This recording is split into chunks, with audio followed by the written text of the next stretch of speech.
Premeditated, predetermined. He was a target. What really happened? Event Crate is the name. If you are new here, consider subscribing, liking, sharing, and all the good things you can do to my video. For my returning subscribers, I love you.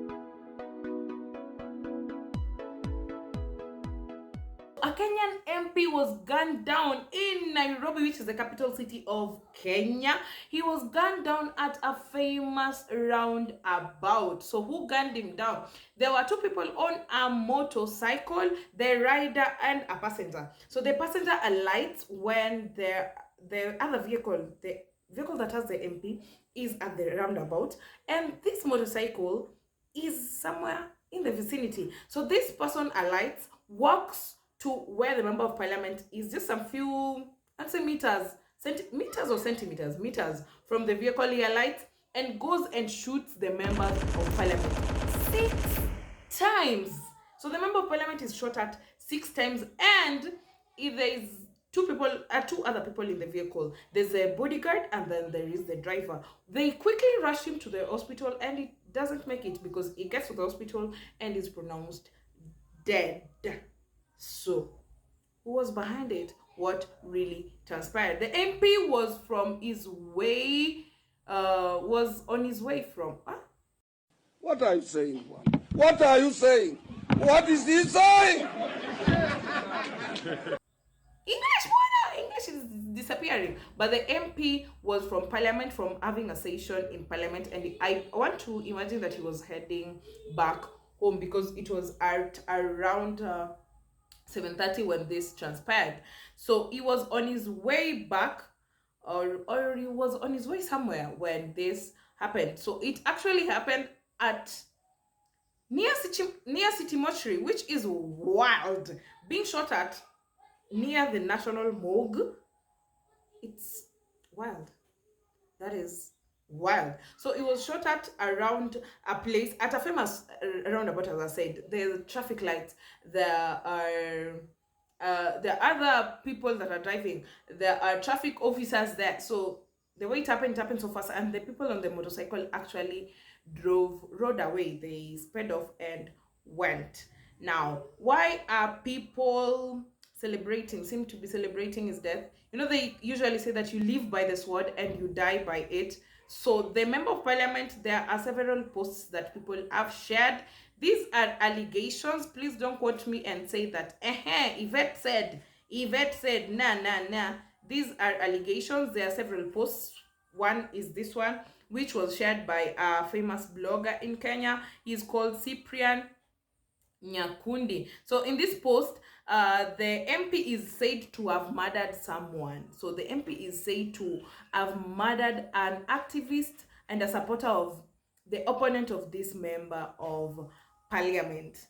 Now, the other posts that I'm also sharing here, where people are saying that the DCI and police service should not keep quiet because the MP is murdering people out of political differences. So far, 13 people have been buried, and there is no arrest that has been made. That the MP is using mobile enforcement officers to carry out the evil.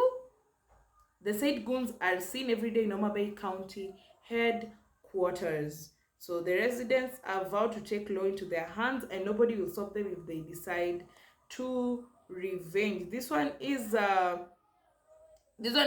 Facebook post that was shared. When was this shared? I'm just seeing 8 hours ago, so I can't really know because probably just a screenshot from days back or yesterday. I can't really tell. So people are saying that if you live by the sword, you die by the sword. If you do bad things, you're gonna die the same way. The MP himself 2 weeks ago made a statement and said that his life was in danger, that there are people who've been pursuing him, and that there are youth who are not from his constituency that are being used to try and topple him and to try and murder him. Actually, this clip here, watch, he says that there are people trying to, there are chaos that will be created, and then it will be shot down at watch. Si watu ya Kasipul, pengine wanatoka Migori, pengine wanatoka Kisumu, wanapoteza kukuja. Hata jana saa 2 mkutano ilikuwa Pikadili. former MCA moja hapa na mtu anaitwa Ongati alisema wanangoja mkutano ile nitakuwa plain police from outside Kasipul iwekwe, and that's why I want to speak, iwekwe alafu youth iwe hired from Kisumu wakuje waanze kuleta chaos ndio nipigwe risasi. Yeah. So that is the MP himself giving a statement that was in a funeral 2 weeks ago, and that is not the only. 2 months ago he also made a statement which was covered on national television, saying that he thinks his life is in danger. So why are members of the public so happy and not remorseful at all? By the way, my condolences to the family. Losing a loved one isn't as easy as people think. It's not a feeling you'd wish on even your worst enemy. It's not something that is very, very nice. So people are actually seem to be celebrating, because last year, remember, I covered Gen Z protests. Just scroll back my videos and you'll find some videos on the protests that were on the tax hikes. So the members of parliament are the ones voting on this bill, and as people were being killed, there were statements that they were making that didn't sit right with members of the public. In fact, one member of parliament called Bashir Abdullahi, the member of parliament of Mandera, said that people are killed all the time. We sympathize and we move on.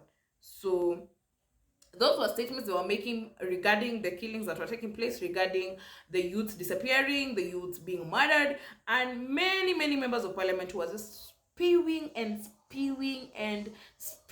words, which I tend to think that they were not even thinking. You know, when you seem to be angered. But for a leader, you have to, that is why you have to have some values. That is why you are a leader.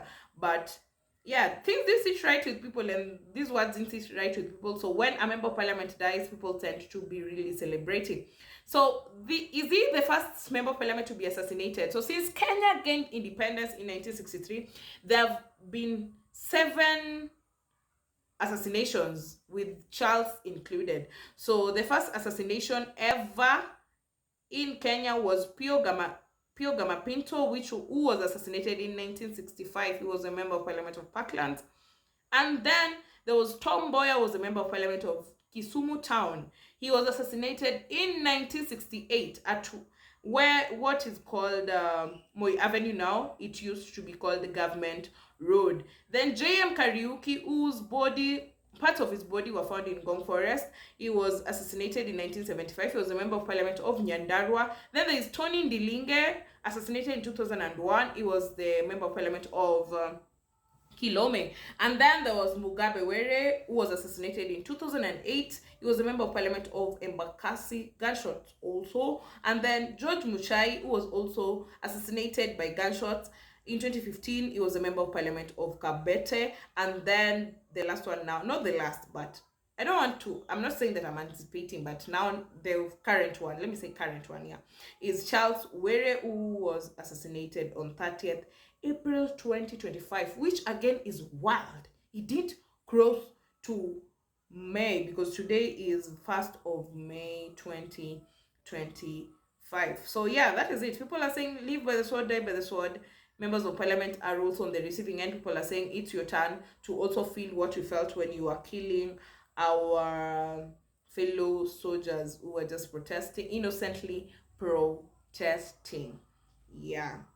So it's actually a sad situation that is how things end for man. And I usually ask myself, what happens after death? Anyway, that is a story for another day, and I probably need to do more and more research. But tell me below, what do you think? Is that the way people should die? An eye for an eye? What is your take on all these? These all matter. If you are doing live by the sword, die by the sword, is it justified? Is it justified? Or tell me anything. Talk to me. I'll be in the comment section. I'll be replying each and every comment. Thank you for watching my video till this point. If you've not yet subscribed, subscribe. If you've just watched my video and you're not planning to share, please share. Yeah, and like my video, and bye till another video. Adios.